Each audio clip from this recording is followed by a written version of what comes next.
আসসালামু আলাইকুম বন্ধুরা, কেমন আছেন? আশা করি সবাই ভালো আছেন। তো আজকে এখানে জায়গা আইলাম পরিচিত যে ডিউটির কারণে ফ্রি হইতাম পারি না।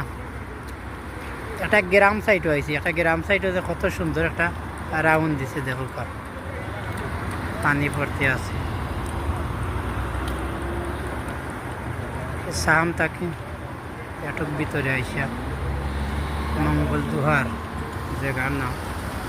এখানে কিন্তু একটা বাঙালি স্কুলও আছে, মানে ওই দিকে ওইদিন দেখা যায় সাহাম একটা বাঙালি স্কুল আছে সুয়ার জেলার মাঝে।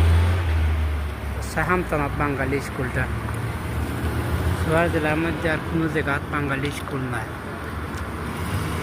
ঠিক আছে, হয়তো আমার বাঙালি ভাই এনতে বইয়া খেলরা